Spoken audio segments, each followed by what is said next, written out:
ராமகிருஷ்ணா, எல்லோருக்கும் நமஸ்காரம். இந்த திருவனந்தபுரம் இறைவனின் சொந்த பூமி என்று சொல்லக்கூடிய அந்த கேரளத்தில் இருக்கிற ஆலயங்களை பற்றி பார்த்து கொண்டு இருக்கிறோம். இந்த வாரம் ஆக்சுவலா இந்த ரவிவர்மா என்ற உலக புகழ்பெற்ற ஓவியர், அப்புறம் சுவாதி திருநாள் என்ற உலக புகழ்பெற்ற இசை மேதை ராஜாவாக இருந்தவர், இந்த ரெண்டையும் பத்தி பேசணும்னு பார்த்தா ரொம்ப நிறைய இருக்கு. அதை பத்தி ஒரு வாரத்துல பேச முடியாது. அதனால கொஞ்சம் அதெல்லாம் அடுத்த வாரம் வச்சுக்கிட்டு மிச்சத்தெல்லாம் இந்த வாரம் பேசி விடலாம் என்று இருக்கின்றேன். அதனால இந்த திருவனந்தபுரத்தினுடைய ஒரு பெருமை என்ன என்றால், திருவனந்தபுரம் ரொம்ப பிற்காலத்துலதான் கேரள ராஜ்யத்தினுடைய தலைநகரமாக இருந்தது.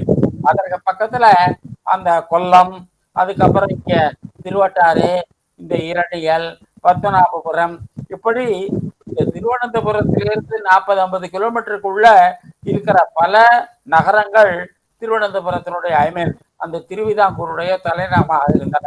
கடைசியில ஒரு எல்லா நகரத்தையும் முயற்சி பண்ணி பார்த்துட்டு தான் கடைசியில திருவனந்தபுரத்தை தலைநகரமாக ஆக்கினாங்க. அதுல ஒரு முக்கியமான மாற்றம் என்னென்றால், அஸ்வதி திருநாள் உமையம்மாள் 1677 அரசு பீடம் ஏறினார். அதாவது ஒரு பெண்ணை ராணியாக ஏற்றுக்கொள்வது மட்டும் இல்ல, இப்ப கூட கோயில்கள்ல பெண்கள் பேர்ல பூஜைக்கு அர்ச்சனைக்கு சங்கல்பம் பண்ண மாட்டாங்க. இன்னைக்கு கூட நிலைமை அதுதான். அதுல இன்னைக்கு கிட்டத்தட்ட 250 வருஷத்துக்கு முன்னாடி ஒரு உமையம்மை அப்படிங்கிற ஒரு ராணி பேர்ல அந்த கோவில்ல சங்கல்பம் பண்ணி பூஜை பண்ணினாங்க அப்படின்னா இதெல்லாம் மிகப்பெரிய புரட்சி.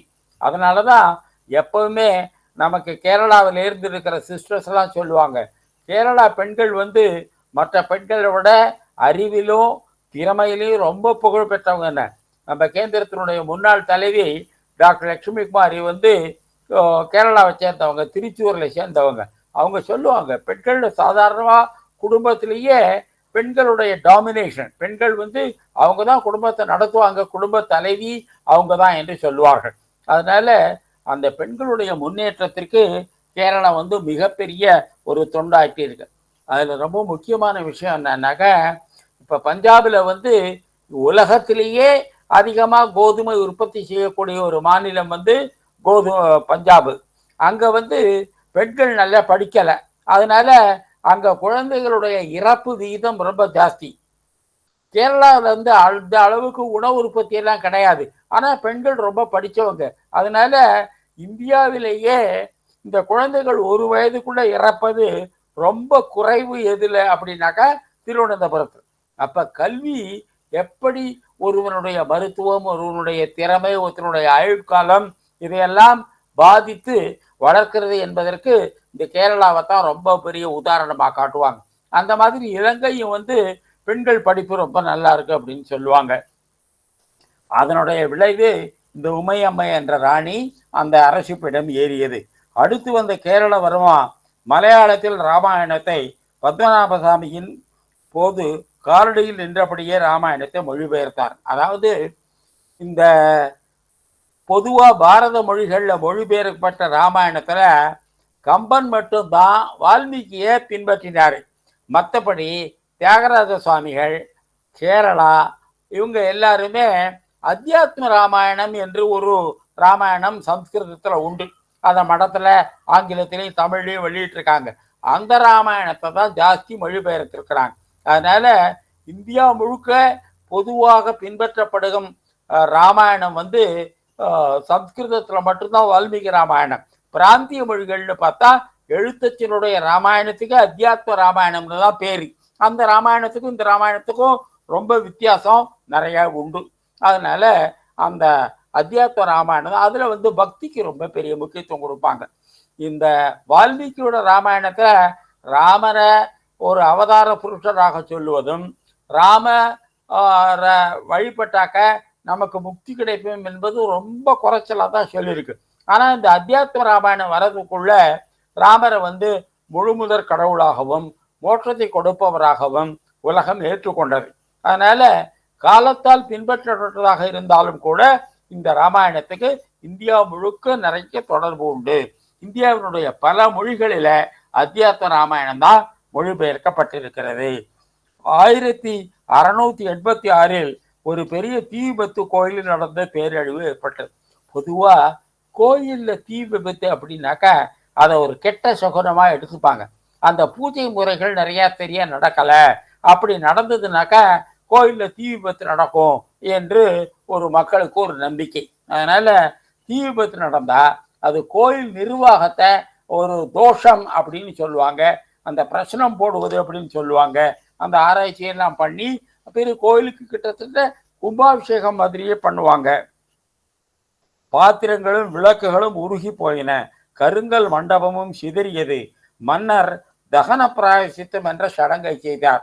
இந்த மாதிரி தீ விபத்து ஏற்பட்டாக்க அது ரொம்ப நெருப்புங்கிறதே முறையாக வளர்க்கப்பட்டால் ரொம்ப ரொம்ப மங்களகரமானது. அது தானே ஏற்பட்டா மிக மிக அசுபமானது, மிக மிக அழிவுக்கு சின்னமாகும். அனுஷம் திருநாள் நவீன திருவிதாங்கூரை ஏற்படுத்தியவராக போற்றப்படுகிறார். இந்த திருவனந்தபுர ராஜாக்கள் எல்லாரும் அவர் பிறந்த நட்சத்திரத்தை வச்சுதான் அவருக்கு சொல்லுவாங்க. அப்புறம் அவருக்கு ஒரு பேரும் இருக்கும்.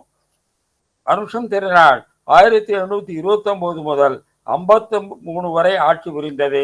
அரசை நவீனப்படுத்தினார். பொதுவாக கேரள அரசும் சரி, எந்த அரசுமே சரி, 25 வருஷம் ராஜாவா இருப்பதுங்கிறது ரொம்ப பெருசு. பாரத நாட்டில் 25 வருஷங்கிறது ஒரு தலைமுறை என்று கருதப்படுகிறது. ஒரு தலைமுறை முழுக்க ஒரே ராஜா இருப்பதுங்கிறது ரொம்ப ரொம்ப அரிதானது.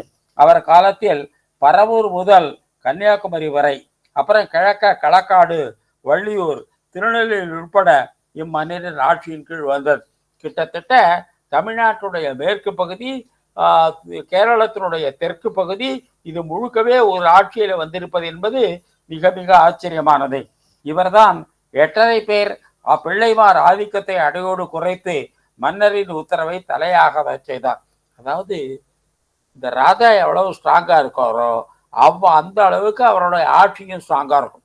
ராஜா கொஞ்சம் பலவீனமா இருந்தாருன்னு வச்சுங்கோ, அந்த மந்திரி சபையில் இருக்கிற மற்றவங்க, அந்த அரசவையில் இருக்கிற மற்றவங்க, இந்த மன்னர் காலத்தில் தான் இந்த 8.5 யோகம், அந்த 8 வீட்டு பிள்ளைமார், அந்த 8 போத்திகள், அந்த 5 ஆலோசகர்கள், இவங்களுடைய அதிகாரத்தை ரொம்ப குறைச்சு ராஜா தன்னுடைய அதிகாரத்தை எடுத்துக்கிட்டாரு. அதாவது இந்த மக்களுடைய பிரதிநிதிகளாக அந்த 8 போத்திகள் பிள்ளைமார்கள் இவங்க வரபோது கொஞ்சம் மக்களாட்சி, டெமோக்ரஸி அந்த மாதிரி எல்லாம் இருக்கும்.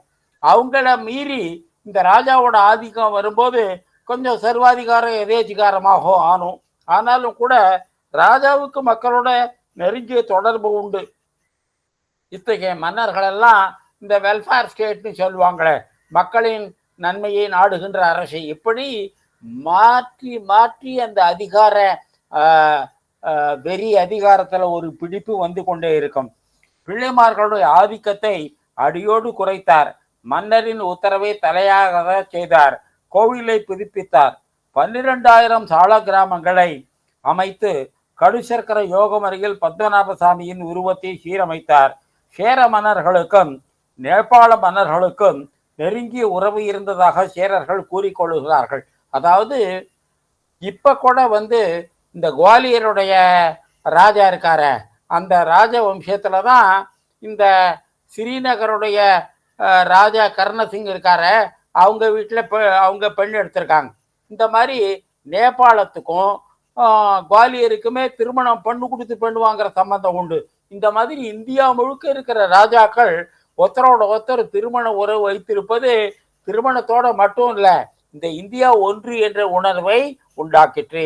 உங்களுக்கெல்லாம் தெரியும், ஆதிசங்கரர் நேபாளத்தில் இருக்கிற பசுபதிநாத்லேயும், உத்தராகண்ட் பாரத நாட்டினுடைய ஒரு மாநிலம், அதுல இருக்கிற அந்த பத்ரிநாத் கோவில்லையும் கேரளத்திலிருந்து கொண்டு போய் பூசாரிகளை நியமித்தார். பிறகு நேபாள மன்னர் என்ன பண்ணினாரு, ராமநாதபுரத்துல மகாராஷ்டிரத்திலிருந்து ஒரு பூசாரிமார்களை கொண்டு வந்து அமைத்தார். அதனால இந்தியா ஆன்மீக ரீதியா ஒன்று என்ற ஒரு வழக்கத்தை உண்டாக்குவதற்கு இவங்களெல்லாம் பெரும் பணி பண்ணியிருக்கிறார்கள். இந்த சேர மன்னர்களுடைய ஒரு கிளை தான் நேபாளத்துல ராஜாக்களா இருந்தாங்க அப்படின்னு சொல்றாங்க. அது எவ்வளவு உண்மைங்கிறது அதிகாரப்பூர்வமா தெரியல. இந்த நேபாளம் மனராட்சியா இருந்தது. அப்போ ஒரு பெரிய விபத்து வந்தது. அந்த குடும்பத்தை சேர்ந்த ஒருத்தர் என்ன பண்ணினாரு, தன்னுடைய குடும்பத்தை சேர்ந்த 8 வாரிசுகளை துப்பாக்கி எடுத்து பட்டு பட்டு பட்டு பட்டு கொண்டு போட்டார். அந்த சமயத்துல நேபாளத்துல ஒரு பெரிய மாற்றம் வந்து நேபாளம் ஒரு அரை கம்யூனிஸ்ட் நாடாக ஆயிடுச்சு. இப்ப அந்த மக்கள்லாம் என்ன உணர்றாங்கன்னாக்கா, இந்த கம்யூனிஸ்டுகளால நேபாளத்துக்கு ஒரு நல்ல ஆட்சியை கொடுக்க முடியல, திருப்பி ராஜ பரம்பரையே கொண்டு வந்து நம்ம ராஜாவாக ஆக்க வேண்டும். நம்ம வந்து இந்த ராஜாங்கிறது ரொம்ப இறைச்சிகாரம், நாட்டை கொள்ளையடிச்சு ராஜா நிறைய சாப்பிட்டாருன்னு சொல்றமே தவிர, பாமர மக்களுடைய மனத்துல ராஜா தான் ஒரு இடைவிடாத ஒரு கண்டினியூட்டி, ஒரு அரசியல ஒரு பிறழ்ச்சி இல்லாம, ஒரு தொடர்பு அருந்து போகாம இந்த நாடு என்ற அமைப்பு தொடர்ந்து இருப்பதற்கு ராஜா ரொம்ப முக்கியமான பங்காற்றுகிறார் என்பது உலகத்துல பல நாடுகள்ல இருந்து வந்திருக்கிறது. இன்றைக்கு உலகத்திலேயே பெரிய டெமோக்ரஸி அப்படின்னு சொன்னா இங்கிலாந்து தான் நம்ம சொல்றோம். இங்கிலாந்தும் இந்த ராஜாவை வச்சிருக்கு. ஸ்பெயின்ல அது மாதிரிதான். மேற்கு ஐரோப்பால இன்னும் சில நாடுகள்ல கூட அந்த ராஜா அப்படிங்கிறவர் இருக்காரு. ஏன்னாக்க கட்சிகள் வரும் போகும், இந்த ராஜாங்கிறவர் நிரந்தரமா இருப்பாரு. அதனால அவரோட அதிகாரம் ரொம்ப குறைச்சலா இருந்தாலும் கூட அந்த ஒரு ஆட்சியில அரசியல்ல ஒரு தொடர்ச்சியை கொடுப்பதற்கு இந்த ராஜ பதவி ரொம்ப வேண்டும் என்று ஒரு பெரிய முடிவு எடுத்திருக்கிறார்கள். இன்ஃபேக்ட் பல நாடுகள்ல இந்த பிரசிடென்ட்டுங்கிற போஸ்ட் கூட அந்த மாதிரிதான். இப்ப வந்து ஒரு ஆட்சி பிரதம மந்திரி எல்லாம் ராஜினாமா பண்ணிட்டு எலெக்ஷன் நடந்தது அப்படின்னு சொன்னா பிரசிடென்ட் வந்து ராஜினாமா பண்ண மாட்டார். அந்த பிரசிடென்ட் வந்து அவருக்குள்ள 6 வருஷம் முடிகிற வரலையும் அவர் தான் பிரசிடென்டா இருப்பார். அதனால உலகம் முழுவதும் டெமோக்ரஸி மட்டும் இருந்தா போராது. Democracy will not work without creative மைனாரிட்டின்னு சொல்லுவாங்க. நல்ல சிரமப்பட்டு உழைக்கக்கூடிய அறிவாளிகள் இருந்தாதான் டெமோக்ரஸி ஒர்க் பண்ணுமே தவிர வெறும் மக்கள் எல்லாம் சேர்த்து ஒரு நிலையான அரசை உண்டாக்க முடியவே முடியாது. மக்கள் வந்து எப்ப பார்த்தாலும் சண்டை போட்டுட்டே இருப்பாங்க. அதனால அவங்களால தேர்ந்தெடுக்கப்பட்ட ஒரு ஆட்சி வந்து நிலையாக இருப்பதற்கு ரொம்ப நாள் ஆகும். இப்ப கூட இத்தாலியில 1946 2வது உலக யுத்தம் முடிஞ்சதுக்கு பிறகு 50 பிரைம் மினிஸ்டர் வந்துட்டாங்க. ஒரு பிரைம் மினிஸ்டர் 1 வருஷம் 1.5 வருஷம் தான் இருப்பாரு, விழுந்துருவாரு, அப்புறம் அடுத்த பிரைம் மினிஸ்டர் வந்துருவாரு. அந்த மாதிரி மேகாலயால, அந்த மாதிரி நாகாலாண்டுல, அந்த மாதிரி கோவாவில். இப்பதான் கோவாலெல்லாம் கொஞ்சம் ஆட்சி நிலைச்சிருக்கு. இல்லாட்டா டெமோக்ரஸின்னா உடனே அரசு வந்துடும் என்பதெல்லாம் கேரண்டியே கிடையாது. மக்கள் மனத்துல ஒரு கொள்கை ரீதியான ஒரு பிடிப்பு இருந்துதான் ஒரு நிலையான ஆட்சி வரும். அதனால அதுக்கெல்லாம் ரொம்ப மோசமான உதாரணம்னாக்க நாகாலாந்து, மேகாலயா, ஒரு காலத்துல கோவா, இப்ப கோவா பரவாயில்ல, எப்ப பார்த்தாலும் ஆட்சி மாறிக்கொண்டே இருக்கும். இப்ப கேரளால வந்து 25-26 கட்சிகள் சேர்ந்து அந்த ஆட்சி நடத்துறாங்க. அதனால அந்த சீஃப் மினிஸ்டர் வந்து தன்னுடைய நேரத்துல படிபாதிய இந்த கூட்டணி கட்சிகள் எல்லாம் சமாதானப்படுத்தி அவங்களெல்லாம் பேசுவதை சொல்றதை அவங்களாம் ஏற்றுக்கொள்ளும்படி அவங்கள சம்மதிக்க வைப்பதிலேயே சீஃப் மினிஸ்டருடைய நேரங்கள்லாம் போகும். அதனாலதான் பல நாடுகள்ல மன்னராட்சியில பல தீமைகள் இருந்தாலும் மன்னராட்சி வேண்டும் என்று மக்கள் விரும்புகிறார்கள். இப்ப நேபாளத்துல ஒரு 30-40 வருஷம் இந்த டெமோக்ரஸிங்கிற பேர்ல கூத்தடிச்ச பிறகு இப்ப மன்னராட்சி வந்தாலே பரவாயில்லைன்னு அங்க இருக்கிற மக்கள் எல்லாம் சொல்லுகிறார்கள். சேர மன்னர்களுக்கும் நேபாள மன்னர்களுக்கும் நெருங்கிய உறவு இருந்ததாக சேரர்கள் கூறிக்கொள்கிறார்கள். சேரர்களின் ஒரு கிளை நேபாளத்துக்கு சென்று முடிசூட்டி கொண்டதாகவும் கூறப்படுகிறது. இதெல்லாம் கொஞ்சம் செவி வழி செய்திதான், டாக்குமெண்ட்ரி ப்ரூஃப் எல்லாம் இதெல்லாம் கிடையாது. அதனால என்ன, இப்ப நேபாளத்தில் இருக்கிற ராஜாக்கள் வந்து சேர நாட்டில் திருவனந்தபுரத்துல வந்து பெண் எடுத்ததாகவோ பெண் கொடுத்ததாகவோ அல்லது பத்மநாபசாமிய தங்களுடைய குலதெய்வமாக நினைத்ததாகவோ சான்றுகளெல்லாம் இல்லை. எப்படி நேபாளம், காஷ்மீர், குவாலியர் இந்த 3 நாடுகளுக்குள்ள பெண் கொடுத்து பெண் வாங்குவது, திருமண உறவு, கோத்திரம் இதெல்லாம் இருக்கோ அந்த மாதிரி திருவனந்தபுரத்துல இருந்ததாக தெரியவில்லை. கோவிலின் மடைப்பள்ளி பால் பாயச மடம் என்று அமைக்கப்பட்டது. அங்க கேரளால வந்து பாயசத்துக்கு ரொம்ப பெரிய முக்கியத்துவம் உண்டு. கேரளாலெல்லாம் போனீங்க அப்படின்னு சொன்னாக்கா 1000 பேர் கல்யாண சாப்பாடு சாப்பிட வராங்கன்னாக்கா 1000 தேங்காய் உடைப்பாங்க. ஒரு ஆளுக்கு ஒரு தேங்காய்ங்கிறது கேரளாவோட கணக்கு. நம்ம மாதிரி ஆளெல்லாம் அங்கே போய் சாப்பிடவே முடியாது, நமக்கு ஜீரணம் ஆயிடும். அதனால கேரளாவில் அந்த பால் பாயசம், அந்த வாழைப்பழ பாயசம், அதுக்கப்புறம் பலாப்பழ பாயசம், இதெல்லாம் கேரளாவில் ராஜாக்கு எவ்வளோ மதிப்போ அவ்வளோ மதிப்பு. ஒரு நம்பூதி வந்து ஒரு வீட்டில் சாப்பிட போனாராம். இனிமேல் சாப்பிடவே முடியாது அங்கிற அளவுக்கு கழுத்து வரலையும் சாப்பாடு நிறைவேறிச்சுதான். அந்த சமயத்தில் வந்து பால் பாயசம் கொண்டு வந்தாங்களாம். பால் பாயசத்தை அவர் இன்னும் ஒரு போடு போட்டாராம். அப்போ பக்கத்தில் இருந்த அவரை பையன் கேட்டானா, அப்பா இனிமே சாப்பிடவே முடியாதுன்னு சொன்னீங்க, பால் பாயசம் வந்த உடனே எப்படி ஒரு 2 கப்பு அடிக்கிறீங்களே எப்படி அப்படின்னு கேட்டானா. அப்பா சொன்னாராம், இப்ப திருவனந்தபுரம் சாலை தெருவில் ஒரே கூட்டம், மனுஷனே நகர முடியல, கார் போக முடியல. ஆனா திருவனந்தபுரம் ராஜா வராருன்னு வச்சுக்கோ, தானே வந்து மக்கள்லாம் வேலைக்கு வழி விடுறாங்க இல்லையா, அந்த மாதிரி சாப்பாட்டுல பால் பாயசம் என்பது ராஜா மாதிரி. அது வந்ததுன்னு வச்சுக்கோ, உன் வயசுல இடம் இல்லைங்கிற பிரச்சனையே கிடையாது, அப்படி வந்துடும் அப்படின்னு சொல்லுவார். அதனால தென்னுக்கு கேரளா முழுக்க குருவாயூர்ல இருந்து திருவனந்தபுரம் வரலையும் பால் பாயசம், தேங்காய் பால் பாயசம், அதுக்கப்புறம் வாழைப்பழ பாயசம், அதுக்கப்புறம் பலாச்சோள பாயசம், இதை வந்து அவங்க வந்து வயத்துல இடம் இல்லை, என்னால சாப்பிட முடியாது அப்படின்னு சொல்ல மாட்டாங்க. அதனால சுவாமிக்கே வந்து அந்த பால் பாயசம் ரொம்ப விசேஷம். நீங்க குருவாயூர் போறீங்கன்னாக்க குருவாயூர் மடப்பொழியில போய் அந்த பாயசம் பண்ற வார்ப்புன்னு சொல்லுவாங்க. அதாவது ஒரு வெண்கலத்துல ஒரு காஸ்ட் பிரான்ஸ் ஒரு பெரிய பாத்திரம் இருக்கும், அதுக்குள்ள ஒரு 10 கிருஷ்ணமூர்த்தியை தூக்கி போடலாம், அவ்வளோ பெருசா இருக்கும். 20 அடி விட்டத்துக்கு அவ்வளோ பெரிய சட்டி, அதுல நிறைய பாயசம் பண்ணி சுவாமிக்கு படைப்பாங்க. அதனால இந்த தேங்காய் சாப்பிட்றதுல கேரளாக்காரங்களை நம்மளெல்லாம் பீட் பண்ண முடியாது. நம்மெல்லாம் ஒரு வாரத்துக்கு ஒரு தேங்காய் சாப்பிட்டாலே பெருசு, அவங்க வந்து ஒரு சாப்பாட்டுக்கு ஒரு ஆளுக்கு ஒரு தேங்காய் என்பது ரொம்ப சர்வசாதாரணம். கோயிலின் மடப்பள்ளி பால் பாயச மடம் என்றே பெயர்க்கப்பட்டது. பத்திரை பெண் நெறி துவங்கப்பட்டது. இந்த கோவிலில் விளக்கேற்றுவது கேரளா போனா அந்த சுவாமிக்கு முன்னாடி 1008 தீபங்கள் கொண்ட அடுக்கு விளக்கு வச்சிருப்பாங்க. அந்த சில கோயில்ல பார்த்தீங்கன்னாக்கா கல்லால் இருக்கும், சில கோயில்ல பார்த்தீங்கன்னாக்கா வெண்கலத்தால காப்பரால இருக்கும். கீழே ஒரு ஆமை இருக்கும், அந்த ஆமை பேர்ல ஒரு 23 24 அடுக்கு, ஒரு அடுக்குலையும் 30 40 விளக்குகள், 1000 விளக்கு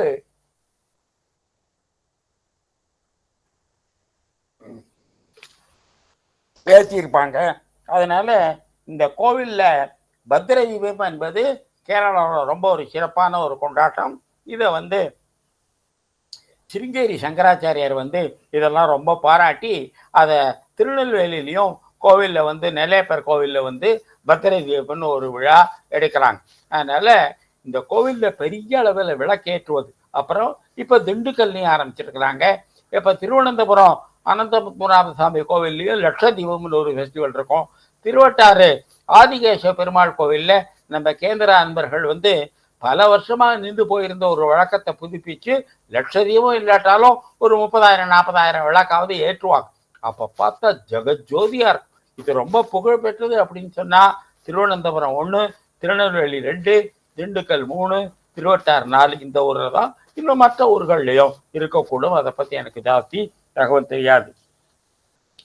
கேரள மன்னர்கள் எதிரிகளை வென்று எதிரி நாட்டு மக்களை கொன்றபோது அதற்கு கடுமையான பிராயச்சித்தங்கள் கோயிலில் செய்து கொண்டது உலகில் வேறெங்கும் காணப்படாத சிறப்பு நிகழ்ச்சியாகும். நம்ம அசோகரை பற்றி பேசுகிற போது அசோகர் ஒரிசாவில் வந்து அந்த அத்தனை பேரை பார்த்து அவருக்கு மனம் ரொம்ப வருந்தி அவர் வந்து புத்த மதத்தில் சேர்ந்து இனிமேல் நான் போரே நடத்த மாட்டேன் என்று விரதம் எடுத்து கொண்டார்னு கேள்விப்பட்டிருக்கிறோம். ஆனால் இந்த மாதிரி போரில் எதிரி நாட்டில் ஒரு பாவமும் அறியாத பல பேரை கொன்ன பாவத்துக்காக திருப்பி கோயிலில் வந்து பிராயச்சித்தம் செய்வது வேற எங்கேயுமே இல்லாத திருவனந்தபுரத்தில் மட்டும் நடக்கிற ஒரு பெரிய ஒரு சிறப்பு ஆகும்.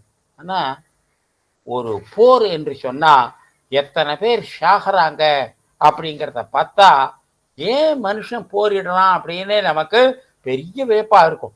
இப்போ ஈராக்குக்கும் அமெரிக்காவுக்கும் ஒரு போர் நடந்தது. அந்த போரில் ஒரு அமெரிக்கன் செத்தான் அப்படின்னாக்கா ஒரு 100 இஸ்லாமியர்கள் ஈராக்குக்காரர்கள் செத்துருக்காங்க. அப்ப 1:100 அந்த ரேட்டு. அதுக்கப்புறம் இந்த அமெரிக்காக்காரன் கொண்டு வந்து வெடிச்ச அந்த குண்டுகள், துப்பாக்கிகள், அப்புறம் அவன் எரிச்ச அந்த பெட்ரோல், இதெல்லாம் எவ்வளோ அப்படின்னாக்க ஒரு மிகப்பெரிய இயற்கை பேரழிவுக்கு அந்த யுத்தம் காரணமாக இருந்தது. இப்ப கூட இந்த உக்ரைன்லயோ அல்லது காஜாவிலேயோ நடந்திருக்கிற அந்த பேரழிவை பார்த்தா நானும் நீங்களும் ஒரு சின்ன வீடு கட்டுறதுக்கு என்ன கஷ்டப்படுறோம். ஒரு டவுன் முழுக்க அப்படியே போட்டு எரிக்கிறாங்க, அதை உடைக்கிறாங்க அப்படின்னா எவ்வளவு பெரிய நஷ்டம் மனித குலத்திற்கு. ஆஸ்பத்திரி எல்லாம், ஒரு ஆஸ்பத்திரி கட்டுறதுக்கு மக்களை எவ்வளவு போராடி தாங்க ஊருக்கு ஒரு ஆஸ்பத்திரி கொண்டு வராங்க. இப்ப பெரிய பெரிய ஆஸ்பத்திரி எல்லாம் குண்டு போட்டு அழிக்கிறாங்க. உக்ரைன்ல நடந்த போர்ல ஒரு மிகப்பெரிய சத்துணவு கூடம் உக்ரைன்ல நடந்த போர்னால 83 நாடுகளை சேர்ந்த மாணவர்கள் அங்க போய் படிக்கிறவங்களுடைய வாழ்க்கை பாதிக்கப்பட்டது அப்படிங்கிறாங்க. அதனால ஒரு போர் என்று சொன்னா அந்த போர்ல இருந்து மீண்டு வருவதற்கு சில நாடுகளுக்கு 2-3 தலைமுறை ஆகும் சொல்றாங்க. 2 தலைமுறைன்னா 60 வருஷம், 3 தலைமுறைன்னா 90 வருஷம். ஒரு போர்ல ஒரு நாடு 80 வருஷம் 60 வருஷம் பின்னாடி போகும், அதனுடைய வளர்ச்சி துண்டிக்கப்படும். நான் கிழக்கு இலங்கையில பார்த்தா ஒரு 100 கிலோமீட்டருக்கு ஒரு வீட்டுக்கு கூட கூரை கிடையாது. அப்படி எல்லாத்தையும் பாம்புல போட்டு அந்த வீடுகளெல்லாம் உடைச்சிருவோம். அந்த ஏழை மக்களுக்கு திருப்பி ஒரு வீடு கட்டுறதுங்கிறது எவ்வளவு பெரிய பிரச்சனை. அதனாலதான் மக்கள் போரிடக்கூடாது, போரில் பெரிய அழிவு வரும். அந்த போர்ல இருந்து அந்த சமுதாயம் மீண்டு வர எத்தனை குழந்தைகளுடைய படிப்பு போகும், எத்தனை குழந்தைகளுடைய வாழ்க்கையே பாதிக்கப்படும். இலங்கையில இருந்து ஒரு பையன் வந்தான், சிவசுப்பிரமணியம்னு பேரு. 5.5 வருஷம் மெடிக்கல் கோர்ஸ்ல அவன் 5 வருஷம் கம்ப்ளீட் பண்ணிட்டான். ஐயா, எப்படியாவது எனக்கு சொல்லி இந்த 6 மாச படிப்பை நீங்க எனக்கு முடிச்சு கொடுத்தீங்கன்னா நான் ஒரு டாக்டர் ஆகி நான் ஒரு பழப்ப தேடிப்பையா அப்படின்னா முடியல பாவம். அந்த மாதிரி ஒரு போர் நடக்கும்போது எத்தனை அந்த போருக்கு சம்பந்தம் இல்லாத பல பேருடைய வாழ்க்கை பாதிக்கப்படும். அதனால இந்த மன்னர்கள் பெரிய ஒரு பிராயச்சித்தம் செய்து கொள்ள வேண்டும், மன்னிப்பு கேட்க வேண்டும் என்றெல்லாம் நம்ம சாஸ்திரங்கள்ல விதி இருக்கு. தர்மராஜாவினுடைய அந்த போருக்கு பிறகு அவர் மனம் வருந்தியதை பற்றி மகாபாரதத்துல வியாசர் ரொம்ப பேசி எழுதியிருக்கிறாரு. என்னால எத்தனை பேருக்கு அழிவு ஏற்பட்டது, எத்தனை பேர் செத்தாங்க, எத்தனை தாய்மார்கள் தங்களுடைய குழந்தைகளை இழந்தாங்க, எத்தனை பெண்கள் தங்களுடைய கணவரை இழந்தாங்க, எத்தனை நாடுகள் தங்களுடைய ராஜாவை இழந்தது. இதுக்கெல்லாம் நான் காரணமா இருந்தேனே. அப்படிப்பட்ட அந்த ரத்தம் தோய்ந்த இந்த அரசு எனக்கு வேண்டுமா, எனக்கு அரசே வேண்டாம், நான் சாமியாரா போறேன் என்றெல்லாம் தர்மராஜா சொல்லுகிட்டான்.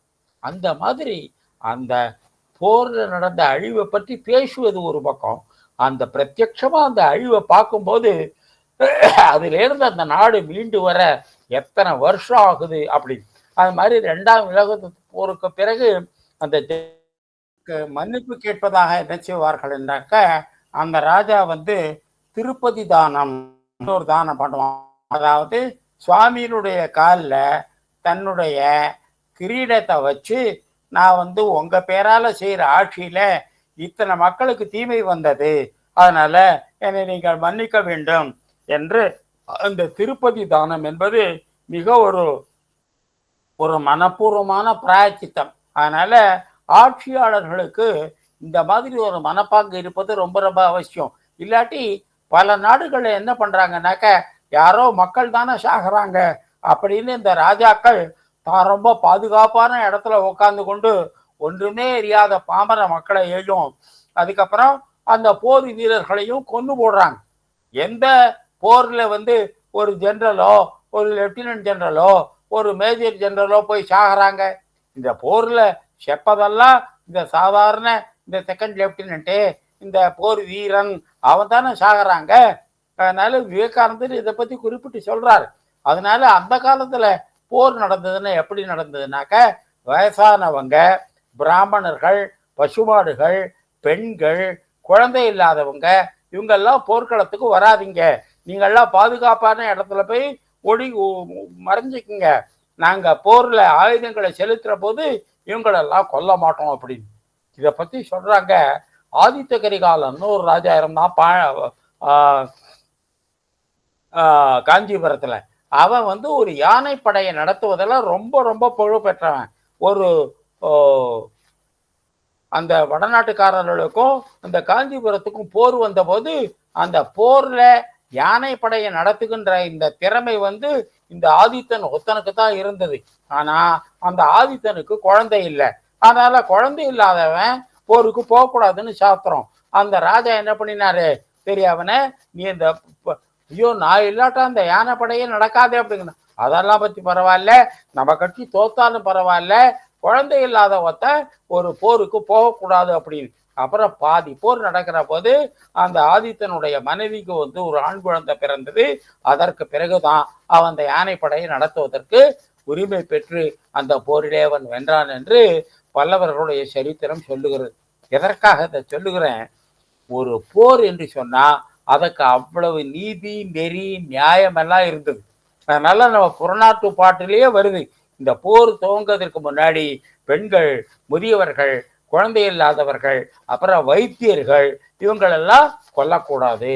அதனால ராமாயணத்திலே வருது, ஒரு லக்ஷ்மணனோ யாரோ உடம்பு சரியில்லை படுக்கிற போது ராட்சதர்களுடைய அணியில் இருக்கிற ஒரு வைத்தியன் அவனுடைய திறமையை கூட ராமர் பயன்படுத்தி கொண்டார் என்றெல்லாம் வருகிறது. அப்படி இந்த வைத்தியர்களுக்கெல்லாம் இது ஏன் கட்சி இது ஓன் கட்சி என்ற வேறுபாடெல்லாம் இருக்காது. அந்த எல்லா நெறிமுறைகளையும் இப்ப விட்டுட்டோம். இப்ப வந்து மக்களாட்சி வந்த பிறகு எதிர்கட்சி மன்னரை தன்னுடைய பேச்சுக்கு பணிய வைக்கிறதுன்னு என்ன பண்ணணும் அப்படின்னா பாமர மக்களை அட்டாக் பண்ணணும். இந்த பாமர மக்களை அட்டாக் பண்ணினாக்க அவங்க என்ன பண்ணுவாங்க, தன் நாட்டு ராஜாவுக்கோ அல்லது பிரதம மந்திரிக்கோ ப்ரெஷர் கொடுத்து இந்த போரை நிறுத்தி எதிர்கட்சி மன்னன் என்ன சொல்றாங்களோ அவன் சொல்றத ஒத்துக்க என்று சொல்லி இந்த இரண்டாவது உலக யுத்தத்திற்கு பிறகு இந்த ஓட்டு போடுற பாமர மக்களுடைய சாவு அதிகமாக இருக்கிறது. அதனால போர்ல போய் நேர போர் வீரர்கள் சாவதை விட அந்த எந்த விதமானமும் இல்லாத இந்த பாமர மக்கள், இந்த ஓட்டர்ஸ், யாரை செத்தா அரசாங்கத்து மேல பிரஷர் வருமோ அப்படிப்பட்ட பாமர மக்கள் சாவது அதிகமாக இருக்கிறது என்று புள்ளி விவரம் சொல்றாங்க. இந்த போருங்கிறதே ஒரு அநியாயம். இந்த அநியாயத்துக்குள்ள இந்த அநியாயமாக எப்படி பாமர மக்களை கொன்று போடுகிறார்கள். அதனால இந்த ராஜா வந்து திருப்பதி தானம் என்ற வழிபாட்டை செய்வார். அதுல வந்து தன்னுடைய கிரீடத்தை ராஜாவினுடைய தலைமையில வைப்பார். அதை பத்தி நல்ல படங்கள்லாம் என்கிட்ட இருக்கு. என்னால கீர்த்திக்கு அனுப்ப முடியல. அவர் தன்னுடைய கிரீடத்தை பத்மநாப சாமியின் காலடியில் வைத்து வணங்குவதாக ஐதீகம்.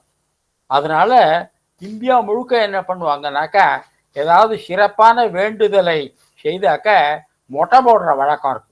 மொட்டை போடுறது அப்படின்னா என்ன அப்படின்னாக்கா, தன்னுடைய கழுத்தையே வெட்டி இறைவனுடைய காலடியில் வைப்பதற்கு சமம் மொட்டை போடுவது.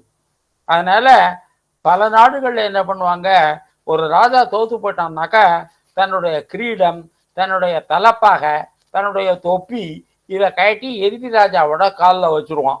அதாவது தன்னுடைய கழுத்தையே வெட்டி கொடுத்ததா. இது வந்து ஒரு சிம்பாலிக்கா ஒரு பாவனையா பண்ணது போக சில வழிபாட்டு நெறிகள்ல பக்தர்கள் தன்னுடைய கழுத்தையே வெட்டி கொள்வது இருக்கு. சின்னமஸ்தா என்று பராசக்திக்கு ஒரு வடிவம் உண்டு, தலையில்லாத ஒரு வடிவம். அப்போ பராசக்தியே சிவனை வேண்டி தவம் செய்கிற போது தன்னுடைய கழுத்தை வெட்டி சிவனுடைய காலடியில் அர்ப்பித்தாள். உங்களுக்கெல்லாம் தெரிஞ்சிருக்கும், ராமகிருஷ்ண பரமஹம்சர் ஒரு தடவை கோவில்ல தவம் செய்கிற போது காளி அவருக்கு தரிசனம் கொடுக்கல அப்படின்னு அந்த காளி கோவில்ல இருந்த கத்தியை எடுத்து தன்னுடைய கழுத்தையே வெட்டிக்க போனார். எத்தனையோ பேர் வெட்டிக்கிட்டே இருக்காங்க. அப்படி கபீர்தாசர் சொல்றார், இறைவனை அடைவதுன்ற விளையாட்டு இல்லை, உன் தலையை வெட்டி உன் தலைய உன் கையிலேயே நீ எடுத்துக்கிட்டு பராசக்தியை தேட வேண்டும், ராமனை தேட வேண்டும் என்று கபீர்தாஸ் சொல்லுகிறார். எதற்காக சொல்லுகிறேன், அவ்வளவு பெரிய தியாகத்தை செய்ய தயாராக இருந்தால்தான் இறைவனை அடைய முடியும். ஆகவே அதற்கு பதிலாக என்ன பண்றோம், இன்னைக்கு திருப்பதியில போய் மொட்டை போடுறோம். திருப்பதியில மொட்டை போடுறத பத்தி அவ்வளவு வரலாறு இருக்கு. எத்தனை பேர் மொட்டை போடுறாங்க தெரியுமா? என்னுடைய நண்பர் ஒருத்தர் வந்து இந்த குலசேகரப்பட்டினத்துல முத்தாரம்மன் கோவில் இருக்குல்ல, அதுக்கு தரிசனம் பண்ணுறதுக்காக ஷடை வாங்கி வச்சுப்பாரு. அந்த ஷடை எதுல இருந்து பண்றாங்க அப்படின்னாக்கா, திருப்பதியில மக்கள் போய் மொட்டை போடுறாங்கல்ல, சில பெண்கள் போடுற மொட்டையெல்லாம் 3 அடி 2.5 அடி நீளத்துக்கு அந்த முடி இருக்கும், தலைமுடி. அதுல இருந்து இந்த ஷௌரின்றாங்களே அது பண்ணுவாங்க, ஷடை பண்ணுவாங்க. அந்த ஷடையெல்லாம் என்ன விலை ஆகும்னு கேட்டேன். 3500 ரூபா 4000 ரூபா ஆகும் அப்படின்னு சொல்றாங்க. அதனால ஒரு பக்தர் மொட்டை போடுற போது அவர் ரூபா கொடுத்து மொட்டை போடுறாரு. அந்த முடியை எடுத்து அந்த திருப்பதி தேவஸ்தானம் பல நாடுகளுக்கு ஏற்றுமதி பண்ணுது. 360 கோடி ரூபா அந்த மொட்டை போட்ட முடியிலிருந்து திருப்பதி தேவஸ்தானத்துக்கு வருமானம்னு எனக்கு ஒரு ஞாபகம். இந்த ஃபிகர் தப்பா கூட இருக்கலாம். இதற்காக சொல்லுகிறேன், அந்த மொட்டை போடுவது என்பது தன்னுடைய கழுத்தையே வெட்டி இறைவனுடைய திருவடியில் வைப்பது. அது பணிவுக்கு அடையாளம். அந்த பணிவினுடைய அடையாளம் தான் தன் தலையில இருக்கிற தொப்பியை தூக்கி இறைவன் காலடியில் வைப்பது, தலையில இருக்கிற தலைப்பாகை வைப்பது, கிரீடத்தை வைப்பது, அப்புறம் மொட்டை போடுவது. இப்படி தன்னுடைய பணிவையும் நான் இறைவனுக்கு அடிமை என்பதை சொல்வதற்கும் பல வழிமுறைகள் நம்ம ஆலயங்கள்ல இருக்கின்றது. இது உலகம் முழுவதுமே உண்டு. முஸ்லிம் மன்னர்கள் கூட ஒருத்தருக்கு ஒருத்தர் இன்னொருத்தர் தோத்து போயிட்டாக்க தன்னுடைய தலப்பாக எடுத்து எதிரி நவாபினுடைய காலில் வைக்கிற வழக்கம் உண்டு என்று வரலாற்றுல பாடங்கள் இருக்கின்றது. அப்படிப்பட்ட நிகழ்ச்சியை சித்தரிக்கும் படம் ஒன்று கிடைக்கிறது. அதில் பத்மநாபசாமி சிவலிங்கத்தின் மீது மலரிட்டு வழுவது காட்டப்பட்டுள்ளது. இன்னொரு படத்தில் கோவிலின் கோபுர உச்சியில் இன்னொரு மன்னர்னு இருக்கணும். கோவிலின் கோபுர உச்சியில் 7 தங்க கலசங்களை நிறுவினார். குலசேகர மண்டபத்தில் இசை தூண்கள் நிகழப்பட்டது. இப்ப நம்ம சுச்சீந்திரம் கோவில் இருக்கு பாருங்க, அதுல இருக்கிற தூண்கள் அதை ஒரு குச்சியால தட்டினா அதுல சரிகம பதனின்னு இசை வரும். அவ்வளவு நம்ம பெரியவர்கள் கல்லிலே கலைவண்ணம் கண்டான்னு ஒரு சினிமா பாட்டு கூட உண்டு. அப்படி இந்த கல்லிலேயே வாத்தியங்கள்லாம் வாசிச்சு காப்பாங்க.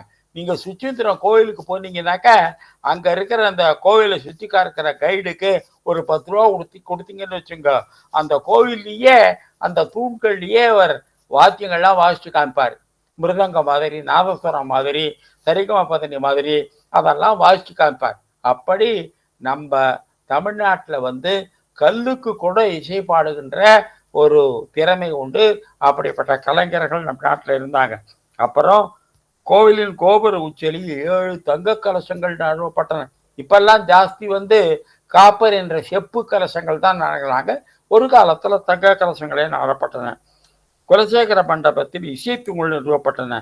கார்த்திகை திருநாள் மோகினி ஆட்டம் என்ற நடனத்தை கோவிலுக்குள் கொண்டு வந்தார். அந்த மோகினி ஆட்டம்ங்கிறது அந்த ஊர்ல இருந்த ஒரு பழைய நாட்டிய நெறிமுறை ஒன்றையும் கதகளியையும் இணைத்து உண்டாக்கப்பட்ட ஒரு புதிய வகை நாட்டியம். இந்த நாட்டியம் ஒரு 200 வருஷம்தான் இருக்கும். ஆனா பொதுவாகவே சொல்றேன், உலகம் முழுவதும் விளையாட்டுகள் இசை வகைகள் ஆகட்டும், நாட்டியங்கள் ஆகட்டும், இதுக்கெல்லாம் ஆயுசு ஜாஸ்தி போனா 300 வருஷம். 300 வருஷத்துக்கு முன்னாடி இருந்த பாட்டு இன்னைக்கு கிடையாது. 300 வருஷத்துக்கு முன்னாடி இருந்த கிரிக்கெட் இன்னைக்கு கிடையாது. 300 வருஷத்துக்கு முன்னாடி இருந்த ஃபுட்பால் இன்னைக்கு கிடையாது. 300 வருஷத்துக்கு முன்னாடி இருந்த டான்ஸ் இன்னைக்கு கிடையாது. அப்படி மக்களுடைய சுவைக்கு தகுந்த மாதிரி இந்த வடிவங்கள் எல்லாம் மாறிக்கொண்டே இருக்கின்றன. இதுல மாறாத ஒன்று உண்டு அப்படின்னு சொன்னா இது தமிழ் இசை தான். நம்ம திருஞான சம்பந்தர் சுவாமிகள் 8ஆவது நூற்றாண்டுல இருந்தார். அப்ப அவர் காந்தாரம் அந்த மாதிரி பண்கள் எல்லாம் பயன்படுத்தி தன்னுடைய பாடல்களை எழுதினாரு. இன்றைக்கும் அதெல்லாம் வழக்கில் இருக்கு. அப்ப தமிழ் இசை காலத்தால அழியாதது. மற்றபடி கர்நாடக இசை, வட இந்திய இந்துஸ்தானி இசை இதெல்லாம் அதுக்கு அதிகபட்ச ஆயுசே 5 தலைமுறை தான், 300 வருஷம்தான். அதே மாதிரி தான் விளையாட்டுகள். இப்ப நம்ம சொல்றோம் இல்லையா, தமிழகத்துல கிராமப்புற விளையாட்டுகள்லாம் அழிஞ்சு போச்சு அப்படின்னு. அதுக்கு ஆயுசே அவ்வளவுதான். நீங்க எவ்வளவு முயற்சி செய்தாலும் அந்த விளையாட்டுகள்லாம் திரும்பி வராது. இப்ப கிரிக்கெட்டே பாருங்க, ஒரு 150 வருஷத்துக்கு முன்னாடி 6 நாள் விளையாடுவாங்க. சில கண்ட்ரிக்கு மேட்சஸ் எல்லாம் அந்த மேட்ச் முடிகிற வரலையும் நடந்துக்கிட்டே இருக்கும். இப்போ அதெல்லாம் ஜனங்களுக்கெல்லாம் அதெல்லாம் பார்க்க பொறுமை இல்லை.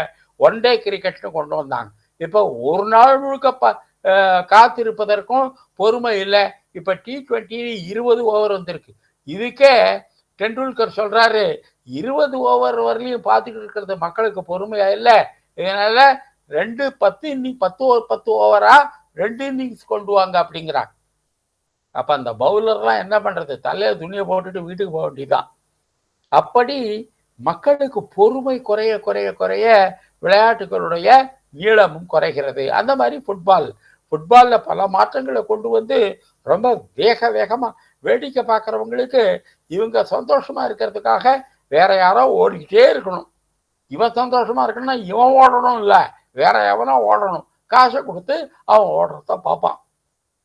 இந்த மாதிரி இந்த விளையாட்டு என்பது இதுல இவங்களுக்கு உடம்புக்கு எந்த பயிற்சியும் கிடைக்காது. எவனோ உழைப்பான், எவனோ ஓடுவான், இவன் வேடிக்கை பார்த்துக்கிட்டு இருப்பான், இது காசு மட்டும் கொடுப்பான். இப்படித்தான் விளையாட்டினுடைய சொரூபமே மாறிக்கொண்டிருக்கிறது. பல்லாக்குகள் சுவாமிக்கு அர்ப்பணிக்கப்பட்டன. இந்த பல்லாக்குங்கிற பண்பாடு திருவள்ளுவர் காலத்திலிருந்து வருகிறது. அறத்தாறு இதுவென வேண்டான் சிவகே பொறுத்தானோடு உருந்தான் இடை அப்படிங்கிறார். ஒருத்தன் பல்லாக்கில் போறான், ஒருத்தன் பல்லாக்க தூக்கிட்டு போறான். இதுல யாரு பாவம் பண்ணினவன் யாரு புண்ணியம் பண்ணினவன் என்று நம்ம சொல்லவே வேண்டாம் அப்படிங்கிறாரு வள்ளுவர். அவர் கருதி என்ன, பல்லாக்கில் போறவன் புண்ணியவன், பல்லாக்கு தூக்குறவன் பாவி அப்படி. இப்போ திருவள்ளுவர் காலத்திலிருந்து இந்த பல்லாக்கு என்பது இருக்கு. அதனால இப்ப கூட காஞ்சி பெரியவர், தருமபுரம் ஆதீனம் பெரியவர் அவங்கள பெரிய யாத்திரை பண்ணிட்டு தருமபுரத்துக்கோ அல்லது காஞ்சிபுரத்துக்கோ வந்தாங்கன்னாக்கா பட்டண பிரவேசம்னு சொல்லுவாங்க. அவரை ஒரு பல்லாக்கில் வச்சு ஆட்கள்லாம் தூக்கிட்டு வருவாங்க. அப்படி அந்த பட்டண பிரவேசம் என்பது பல்லாக்கிலேயே நடக்கும். பல கோவில்களில் ரொம்ப அழகான பல்லாக்கெல்லாம் இருக்கும். எங்கள் ஒப்பிலிப்பங்கோயில் பல்லாக்கு ரொம்ப புகழ் பெற்றது. அப்புறம் திருவையாறில் சப்தஸ்தான பல்லாக்கு என்று 7 ஊர்களை இணைத்து இந்த பல்லாக்கு.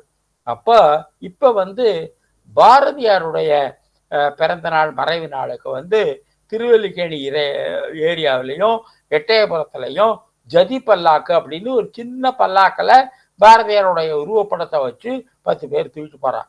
இந்த பல்லாக்கு அப்படிங்கிறது ஒரு பெரிய கௌரவமாகவும் ஒரு பெரிய மரியாதையாகவும் ஒரு பக்திக்கு அடையாளமாகவும் சுமார் 2000 வருஷமாக கருதப்படுகிறது.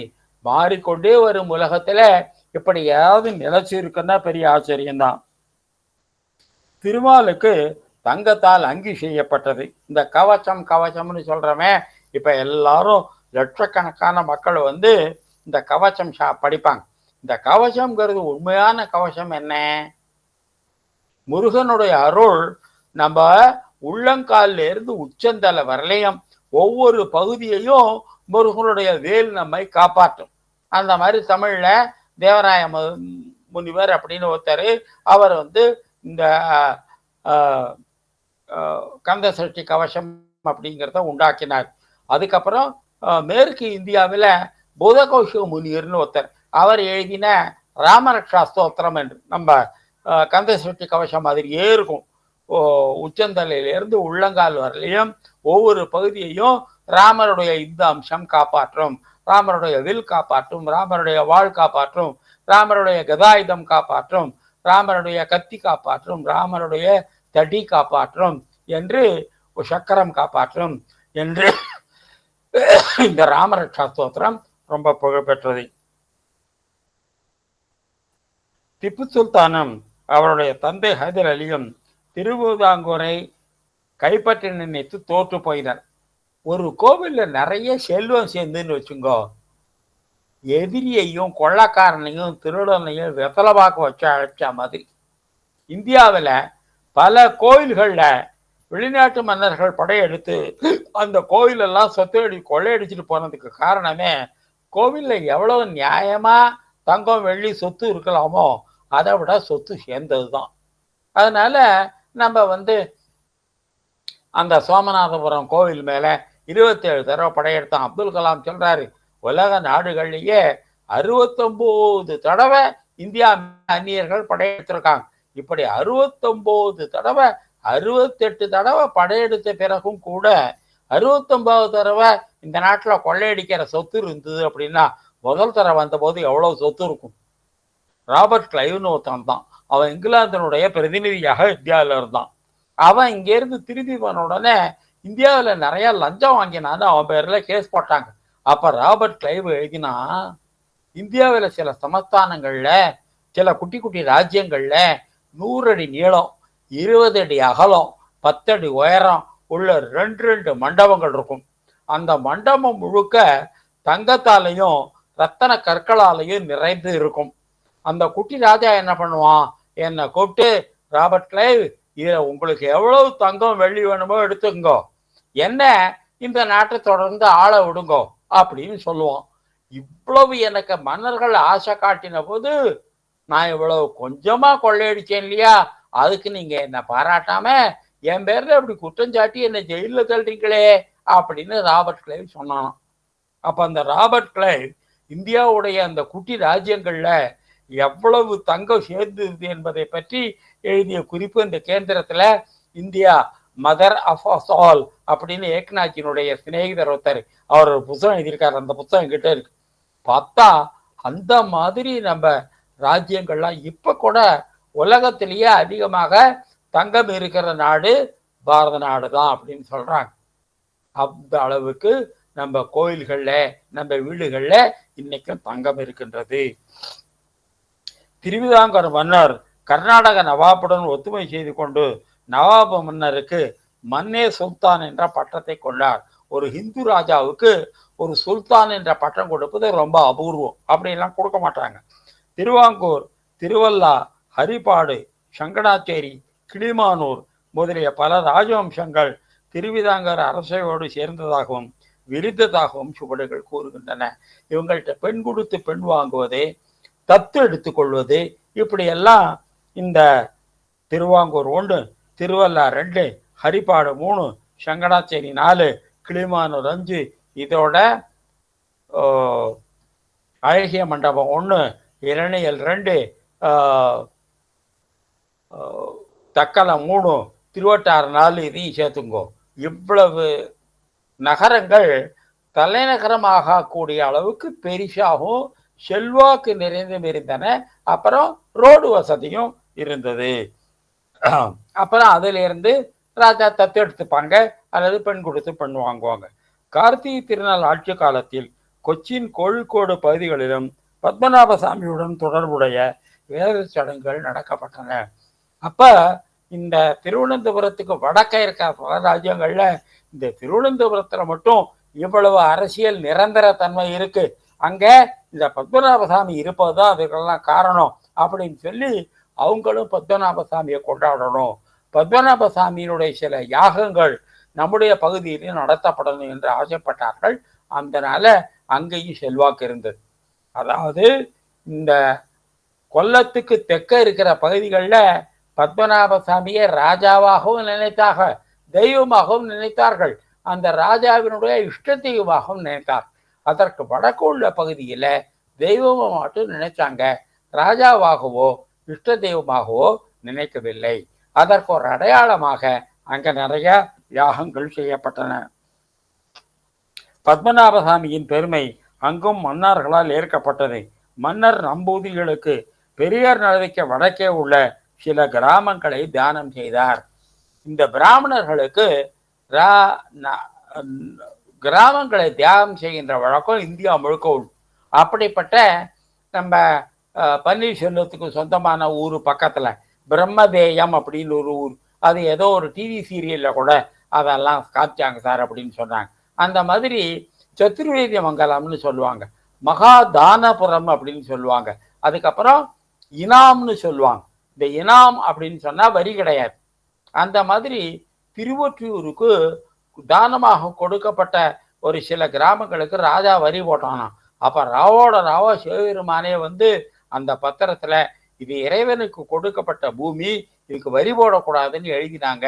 அப்ப இறைவனுடைய கையெழுத்தே அங்க இருக்கிற ஒரு ஆவணத்துல ஒரு ரெக்கார்ட்ல காணப்படுகிறது அப்படின்லாம் சொல்லிக்கிறாங்க. இதெல்லாம் எவ்வளவு உண்மையோ எனக்கெல்லாம் தெரியாது. அப்போ இந்த கிராமத்தையே தானம் கொடுக்கின்ற வழக்கம் உண்டு.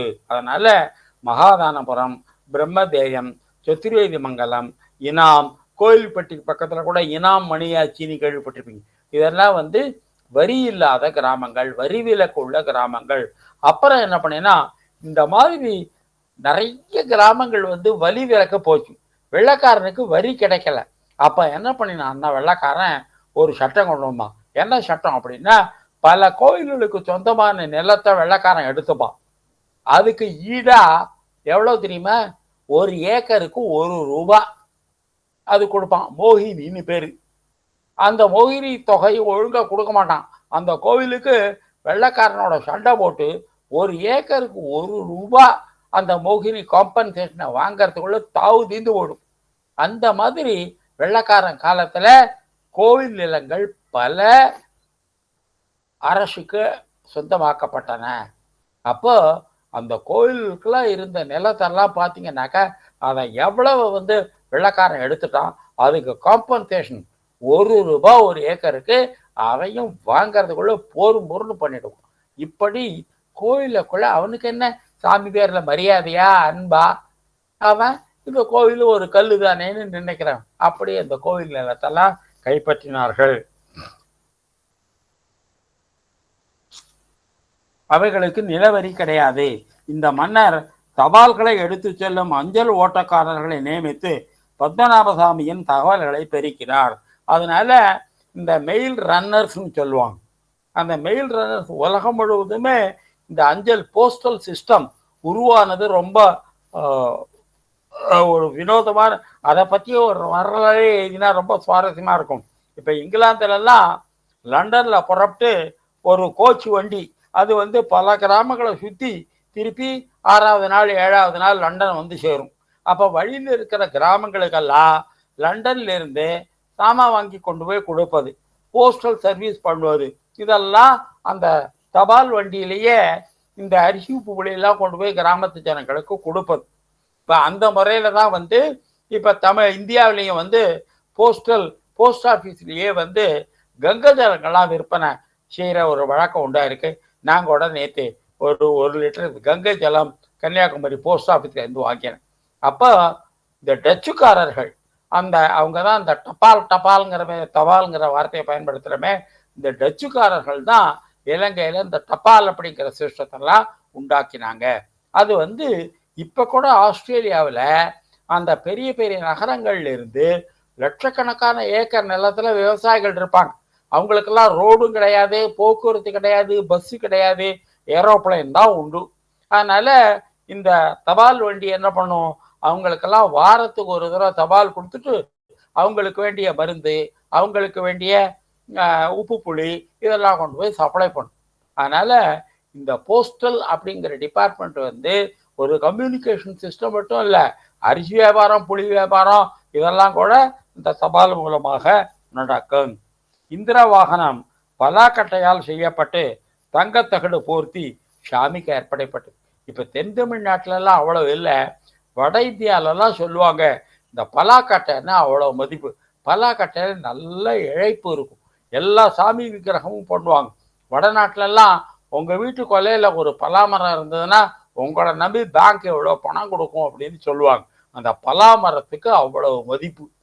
நம்ம ஊரில் இப்போ தேக்க மரம் சொல்கிறோம் இல்லையா, அந்த அளவுக்கு இந்த பலாமரத்துக்கு மதிப்பு. கோயில் பதிவேடுகள் கிரந்த மொழியில் ஆக்கப்பட்டது. இந்த கிரந்தம்ங்கிறது ஒரு வேடிக்கையான மொழி. அதில் தமிழில் இருக்கிற எல்லா எழுத்துக்களும் இருக்கும். இப்போ தமிழில் இல்லாத க க இந்த மாதிரி எழுத்துக்கள்லாம் மட்டும் தனி எழுத்து இருக்கும். அதை தமிழ் தெரிஞ்சவனும் படிக்க முடியாது, சம்ஸ்கிருதம் தெரிஞ்சவனும் படிக்க முடியாது. அந்த கிரந்த மொழி தெரிஞ்சவன் தான் படிக்கலாம். தாம்பரத்திலேருந்து ஒரு அன்பர் கிரந்த மொழி பாலபாடம்னு ஒன்று போட்டிருக்காங்க. இதெல்லாம் எதற்காக சொல்லுகிறேன் அப்படின்னாக்கா, நம்ம கோயில்களுடைய சக்தி மையத்தை பற்றி ரொம்ப பிரமாதமான புத்தகங்கள் அந்த கிரந்த மொழியில இருக்கு. அமெரிக்காவிலேருந்து ஒரு குரூப் வந்து அந்த மொழியை படித்து அதில் எப்படி வந்து கோவிலில் வந்து எனர்ஜி உண்டாக்குது, கோவிலில் எப்படி மின்சார சக்தி உண்டாக்கலாம் அப்படிங்கிறத பற்றி ஆராய்ச்சி பண்ணுறதுக்காக ஒரு குரூப்பு முயற்சி பண்ணிட்டு இருக்கு. தமிழ்நாட்டில் இந்த மாதிரி சாஸ்திர நூல்களில் அந்த கிரந்த மொழியில் படித்து நம்ம தமிழ்லையோ இங்கிலீஷ்லேயோ அந்த வெள்ளைக்காரனுக்கு புரிகிற மொழியிலையோ டிரான்ஸ்லேட் பண்ணுறவங்க ஒருத்தர் 2 பேர் தான் இருக்காங்களாம். அவங்க இப்போ இதை ரொம்ப பெரிய பெரிய வேலையெல்லாம் எடுத்துருக்காங்களாம். அதனால இந்த அமெரிக்காக்காரங்க திரும்ப திரும்ப வந்துக்கிட்டு இருக்காங்க, எப்படியாவது தமிழ்நாட்டில் இருக்கிற ரகசியத்தை நம்ம இங்கிலீஷ்ல மொழிபெயர்த்து எடுத்துக்கொண்டு போக வேண்டும். அதனால இப்ப நம்ம தண்ணீர்ல இருந்து மின்சாரம் எடுக்கிற மாதிரி இப்ப ஆகாசத்துல இருந்தே மின்சாரம் எடுக்கலாம், நெருப்புல இருந்து மின்சாரம் எடுக்கலாம். இப்ப நம்ம லட்சத்தீவெல்லாம் இருக்கு பாருங்க, அந்த லட்சத்தீவுல எல்லாம் ஷூட்டுல இருந்தா கடல்ல கீழே போக போக போக வெப்பம் கூடிக்கிட்டே போகும். அந்த வெப்பத்துல இருந்து மின்சாரம் எடுத்துதான் இப்ப லட்சத்தீவுல எல்லாம் எலக்ட்ரிக் சப்ளை நடக்குது. அந்த மாதிரி இமயமலையிலையும் சில பகுதிகளில் கீழே போக போக போக வெப்பம் கூடும். அந்த வெப்பத்தை பயன்படுத்தி மின்சாரம் தயாரிப்பது இருக்கு. அப்போ இந்த இயற்கையில ஆகாயம், காற்று, நெருப்பு, நீர், மண் இந்த 5ல இருந்துமே மின்சாரம் தயாரிக்கலாம் அப்படின்னு நிறைய ஆராய்ச்சி எல்லாம் பண்ணியிருக்கிறாங்க. நம்ம கேந்திர தலைவர் பாலகிருஷ்ணன் அவருடைய நண்பர் ஒருத்தர் ஒரு இதை பற்றிய ஆராய்ச்சி பண்ணி 2 வாங்கியிருக்கிறாரு. இப்படி இன்னும் கொஞ்ச நாள் போனாக்கா இப்ப கேந்திரத்திலே என்ன பண்றோம்னாக்கா ஒரு 20-30 வருஷத்துக்கு முன்னாடி இந்தந்த பயிர்களை எல்லாம் மாடு திங்கும், இதெல்லாம் திங்காது அப்படின்னு இருந்தது. இப்ப கேந்திரத்தினுடைய விஞ்ஞானிகள் என்ன பண்ணிட்டாங்க, எந்த இலையா இருந்தாலும் அது விஷ இலையா இருந்தாலும் கூட அதை மாடு திங்கிறதுக்கு சைலோஸ்ன்னு சொல்லுவாங்க. அந்த மாட்டு தழைய, மாடு திங்கக்கூடிய தழைய ஒரு களஞ்சியம் மாதிரி ஒரு அமைப்பில் போட்டு அதுல சில ட்ரீட்மெண்ட் கொடுத்தா எந்த இலையா வேணாலும் மாடு திங்கக்கூடிய இலையா மாற்றலாம். அதனால இதெல்லாம் மாடு திங்கும், இதெல்லாம் மாடு திங்காது அப்படிங்கிறதெல்லாம் மாறி போச்சு. எந்த இலைய வேணாலும் மாடு திங்கிற தீவனமாக மாற்றலாம். அந்த மாதிரி முன்ன காலத்துலலாம் தண்ணீர்ல இருந்து தான் மின்சாரம் எடுப்பாங்க, அப்புறம் காந்தத்துல இருந்து தான் மின்சாரம் எடுப்பாங்க, அணுல இருந்து தான் மின்சாரம் எடுப்பாங்க, நிலக்கரி விறகுல இருந்து தான் மின்சாரம். இப்ப எதுல இருந்து வேணாலும் மின்சாரம் எடுக்கலாம். அப்படிப்பட்ட நிலை பர்ஹாப்ஸ் நம்ம வாழ்நாளுக்குள்ளேயே நம்ம பார்க்க போறோம். அப்ப பாரதியார் சொல்றாரு இல்லையா, எங்கெங்கு காணிடும் சக்தி எடா அப்படின்னு. அப்போ ஐன்ஸ்டீன் இதை பத்தி சொல்றாரு. இந்தியாவிலிருந்து அவருக்கு விவேகானந்தருங்கிற பேரு வாயில நுழையல, கானந்தான்னு ஒருத்தர் வந்திருக்கிறாராம். அவர் எந்த பொருளில் இருந்தோம் நம்ம சக்தியை எடுக்கலாம், மின்சாரத்தை வர வைக்கலாம் அப்படின்னு பேசுறாராம். இது என் சயின்ஸுக்கு ரொம்ப கிட்ட இருக்கு அப்படிங்கிறார். நம்ம கண் காலத்திலேயே இப்ப அணுவில இருந்து மின்சாரம், நிலக்கரியில இருந்து மின்சாரம், மேக்னெட்ல இருந்து மின்சாரம், விறகுல இருந்து மின்சாரம் வந்தாச்சு. இன்னும் கொஞ்ச நாள் போனா தண்ணியில இருந்து மின்சாரமும் இப்ப லட்சத்தீவுல எல்லாம் எடுக்கிறாங்க. மண்ணாங்கடியில இருந்து மின்சாரமும், காற்றில் இருந்து மின்சாரம். இப்ப காற்றுல இருந்து மின்சாரம் தான் வந்துருச்சு. காத்தாடின்னு நீங்க தென்காசி, கயத்தாறு, கன்னியாகுமரி காவல் கிணறு இங்கெல்லாம் வந்தீங்கன்னாக்கா ஆயிரக்கணக்கால காத்தாடி போட்டு மின்சாரம் எடுக்கிறாங்க. இப்ப சக்திங்கிறது உலகம் முழுக்கதும் பரவி இருக்கு. அதை நம்ம எடுக்கிற சக்தி தான் நமக்கு தெரியல, மெத்தடு நமக்கு தெரியல. சென்னையில இருந்து காஞ்சிபுரம் போற வழியில நிறைய ஃபேக்டரிஸ் எல்லாம் இருக்கு. அந்த ஃபேக்டரிக்கெல்லாம் ஒவ்வொரு ஃபேக்டரிக்கும் தனித்தனியா கிச்சன், சமையலறை, ஹோட்டல்லாம் கிடையாது. சென்ட்ரலா ஒரு இடத்துல சாப்பாடு தயார் பண்ணி எல்லா ஹோட்டலுக்கும் சாப்பாடு தயார் பண்ணிடுவான். அந்த சமைக்கிற இடங்கள் இருக்கு பாருங்க, அதுல நிறைய சமையல் கழிவு உண்டாகும். அந்த சமையல் கழிவு, சமையல் குப்பை, அந்த கஞ்சி, அந்த சீவி போட்ட தோல், இதுல இருந்து மின்சாரம் தயாரிக்கிறதுக்கு விவேகானந்த கேந்திரம் அங்க ஒரு கழிவில் இருந்து மின்சாரம் தயாரிக்கிற ஒரு பிளான்ட்டே போட்டிருக்கு. அப்ப இதுல இருந்து தான் நம்ம சக்தியை எடுக்க முடியுங்கிற காலமே போய் எதுல இருந்து வேணாலும் சக்தி எடுக்கலாம். அப்ப எங்கெங்கும் காணிடும் சக்தி எடா என்று சொல்வது ஈஸி ஈக்குவல் டு mc² அப்படிங்கிறது ஐன்ஸ்டீன் சொன்னது. விவேகானந்தரை எல்லாவற்றிலும் சக்தி மறைந்து கிடக்கிறது என்று சொன்னது. இதெல்லாம் நம்ம தலைமுறையிலேயே நடைமுறைக்கு முக்கால்வாசி வந்தாச்சு. இன்னும் மண்ணிலிருந்து நேர சக்தி எடுக்கிறது மட்டும்தான் வரல. மண்ணு, ஆகாசம் இந்த 2ல இருந்து தான். வினோபாஜி சொல்லுவாரு, நான் ஒரு பெரிய ரூம்ல இருந்தா எனக்கு கொஞ்சமா சாப்பாடு வேணும், எனக்கு நான் ஒரு சின்ன ரூம்ல இருந்தா நிறைய சாப்பாடு வேணும்.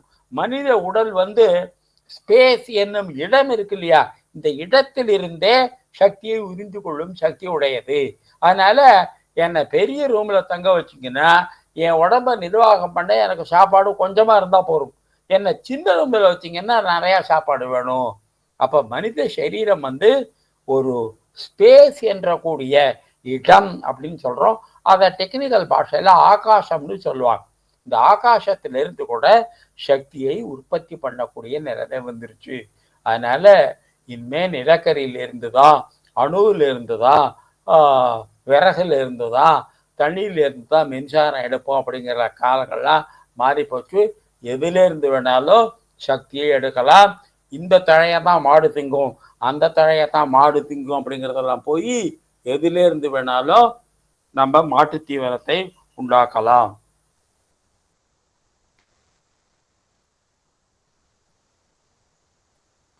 மன்னர் ஏற்படுத்திய கோயில் பழுது நீக்கும் முறை அவருக்கு பின்னால் வந்த மன்னர்கள் கட்டாயமாக்கப்படும். மன்னர்கள் என்ன பண்ணினாரு?